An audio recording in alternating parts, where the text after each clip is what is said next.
With today's idea of the day, I'd like to change gears a little bit. I want to talk a little bit about politics. And I'm only saying the word little bit because even though I'm talking about something that's political, I'm not really talking politics. I just want to bring something into light. There is a movement right now, you've probably heard of it, the hashtag NEVERTRUMP movement and similar hashtags, which essentially are a movement of people who are otherwise conservative Republicans who have essentially gone out and said that even if he gets the nomination, although he is likely to get the nomination, they will never vote for him. Now that's different from normally when someone says they're supporting candidate A and their candidate doesn't win the primary, and maybe they'll decide not to support the candidate, meaning they won't go out on stump speeches, they won't go out and actively campaign for them. They simply say they won't support them, or they just simply don't say anything.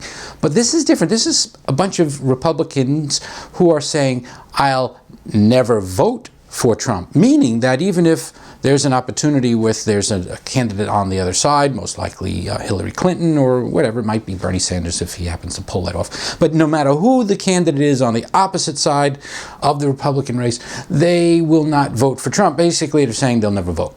They won't vote they'll never vote for Trump. So I'd like to put that into context without actually getting into the politics of it and see if we can understand what that means.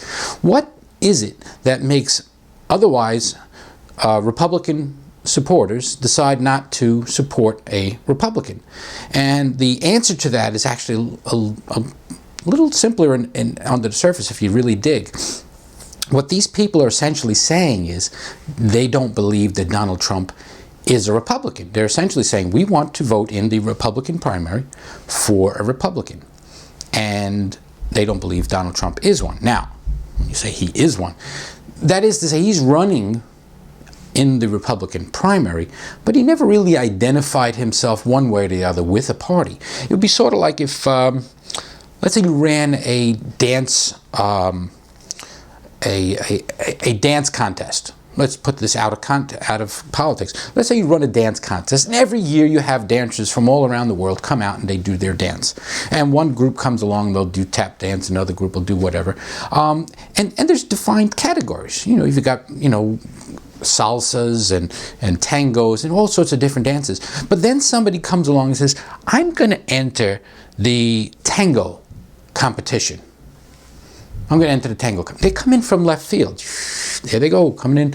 And now they're saying, I'm going to enter the tango competition. And they are super charismatic. They are just, everybody's drawn to them. And they enter the tango competition, and because the crowd just loves them, they start doing their breakdancing and they start doing the old 70s robot, or they basically just do something totally different. Something nobody expected them to do in a tango competition.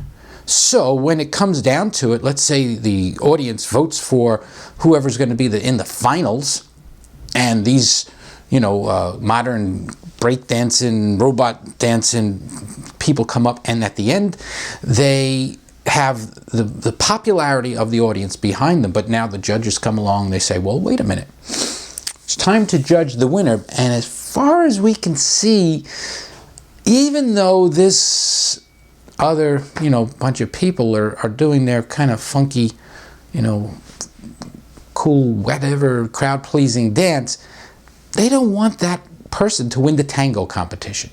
Well, that's basically what's happening to Donald Trump right now. He entered the election. He said he wanted to run for president. And to be honest with you, a lot of people think he could have just flipped a coin and ran as a Republican or a Democrat, because he really doesn't have, well, he kind of has his own rules. He doesn't stand by the rules of one party or the other. So basically what ended up happening is Donald Trump entered the Republican Party. Could have, if he had arbitrarily picked the Democratic Party, things would have been totally different. He probably would have had a hell of a run with Hillary in the primaries, and who knows who would have been ahead, but the same thing probably would have happened there, to be honest with you. Let's say that if he ran as a Democrat, we'd probably have this exact same argument with Hillary saying, well, you know, he's not really a Democrat, and he really doesn't belong to this party, and I'm going to run this thing to the convention to get him out, and there'd be a whole bunch of Democrats saying, I'll never vote for Trump. So if you understand, this is pretty much what's happening to the Republican Party. Now, whether you love Donald Trump or not, the fact remains the reason for the Never Trump movement has very little to do with the fact that that's just simply that they don't want to support a Republican if it happens to be him. Well, the problem with the people is they don't believe he's a Republican to start with. And I think that's probably an identity thing that he probably should have established a year or so before running. He should have established himself by at least trying to fit in with some sort of party's thing. But, to be honest with you, that probably wouldn't work out too well anyway, because Donald Trump really doesn't have a policy or anything in mind. He just is what he is. And he's neither Democrat nor Republican. He just happens to be running as a Republican. And he knows that if he ran as an independent, he probably would have very little chance that way. So, to shed some light on it, hopefully you understand a little bit more about the Never Donald movement. And again, I'm not saying one way or the other whether I'm for him or against him. The point is you should at least understand the movement and understand where it's coming from.